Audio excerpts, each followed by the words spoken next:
नमस्कार भैया बहनों।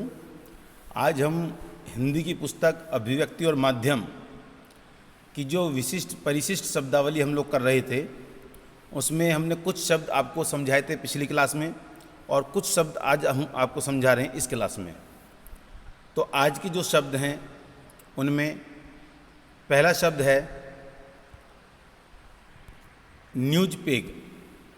ये न्यूज पेग क्या होता है, तो इसको आप समझिए कि न्यूज पेग का अर्थ है किसी मुद्दे पर लिखे जा रहे लेख या फीचर में उस ताज़ा घटना का उल्लेख जिसके कारण वह मुद्दा चर्चा में आया। यानी कुछ आर्टिकल्स चले आ रहे हैं, लगातार किसी विषय के ऊपर लिखे चले आ रहे हैं और उस विषय पर लिखते हुए उससे रिलेटेड जो लेटेस्ट घटना होगी वो उस आर्टिकल्स, उस विषय का न्यूज पेग कहलाएगी। जैसे अगर आप माध्यमिक बोर्ड की परीक्षाओं में सरकारी स्कूलों के बेहतर हो रहे प्रदर्शन पर एक रिपोर्ट लिख रहे हैं, आप एक रिपोर्ट लिख रहे हैं कि पिछले 2 साल से या पिछले 5 साल से सरकारी स्कूल के रिजल्ट्स में लगातार इम्प्रूवमेंट हो रहा है, तो आप इस पर एक रिपोर्ट तैयार कर रहे हैं कि 5 साल पहले कितना प्रतिशत था, उसके बाद कितना प्रतिशत हुआ, उसके बाद कितना प्रतिशत हुआ, कितने प्रतिशत जो है इम्प्रूवमेंट हर साल बढ़ रहा है। तो आप इस पर जो एक आर्टिकल लिख रहे हैं अपना, तो उसके लिए जो न्यूज पेग होगा वो होगा सीबीएसई का ताज़ा लेटेस्ट जो परीक्षा परिणाम आया है वो। तो इस तरह से क्या होगा कि जो आपकी रिपोर्ट है पिछले 5 साल में जो आप बना रहे हो, तो इसमें 5 साल जो पिछले हैं उसके साथ जो लेटेस्ट यानी 6ठे साल का रिजल्ट आप जोड़ोगे, वो रिजल्ट आपका जो होगा वो न्यूज पेग कहलाएगा। ठीक है। इसी तरह शहर में महिलाओं के खिलाफ बढ़ रहे अपराध पर अगर आप फीचर लिख रहे हैं कि भाई महिलाओं पे अपराध बढ़ रहा है, पिछले साल ये घटना घटी, 6 महीने पहले ये घटना घटी और पिछले महीने ये घटना घटी, लेकिन उसके साथ जो लास्ट में आप लेटेस्ट घटना का जिक्र करोगे तो वो लेटेस्ट घटना जो होगी वो न्यूज पेग कहलाएगी। समझ गए होंगे आप इस बात को। नेक्स्ट वर्ड है आपका पीत पत्रकारिता। पीत का अर्थ होता है पीला, अंग्रेजी में से येलो जर्नलिज्म।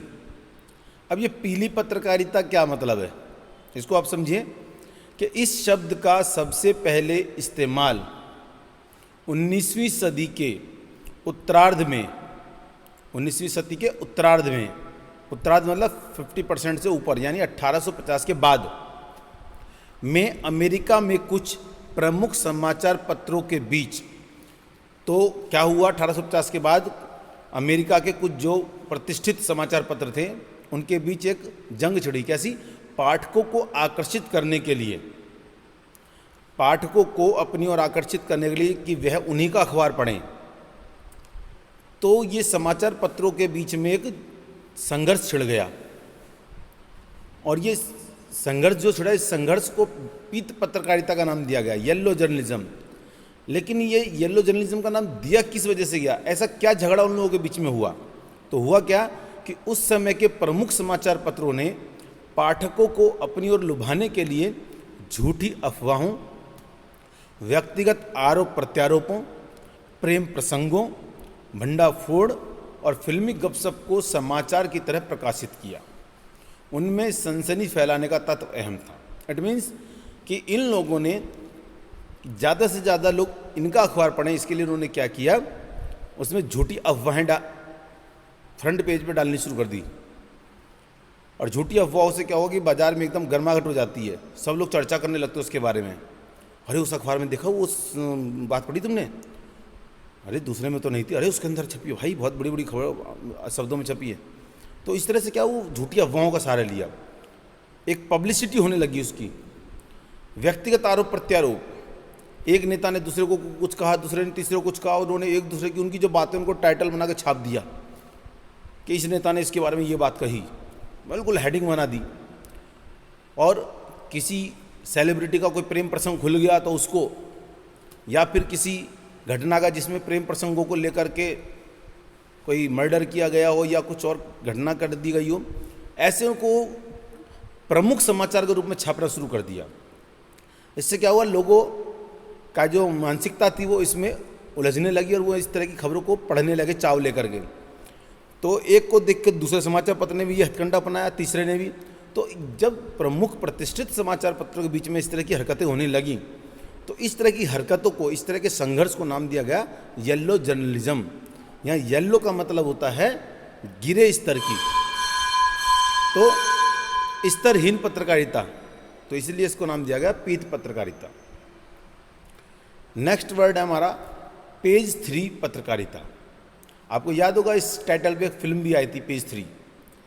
एक्चुअली क्या था ये कि पेज 3 पत्रकारिता का तात्पर्य ऐसी पत्रकारिता से है जिसमें फैशन, अमीरों की पार्टियों, महफिलों और जाने माने लोगों यानी सेलिब्रिटीज़ के निजी जीवन के बारे में बताया जाता है।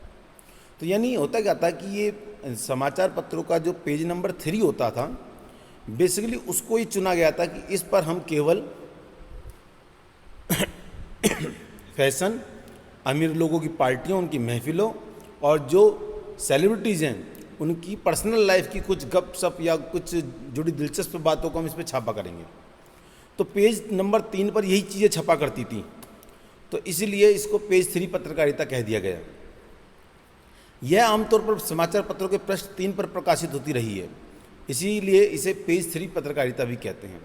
हालांकि अब ये जरूरी नहीं है कि यह पृष्ठ 3 पर ही प्रकाशित होती हो, लेकिन इस पत्रकारिता के तहत अब भी जोर उन्हीं विषयों पर है।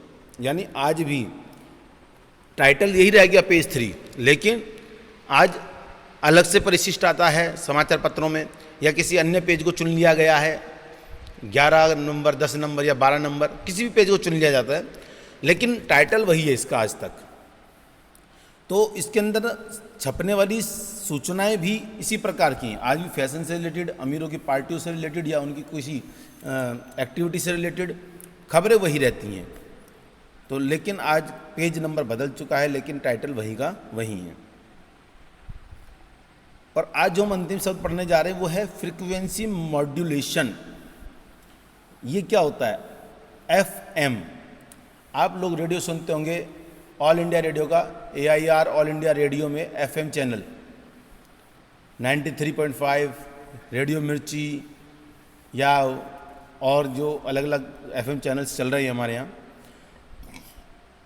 तो उनकी जो एक फ्रिक्वेंसी होती है जिस पर वो आके चलते हैं, जैसे 98.5, 104.2, तो इस तरह की जो फ्रिक्वेंसी है, रेडियो प्रसारण की एक विशेष तकनीक जिसमें फ्रिक्वेंसी को मॉड्यूलेट किया जाता है।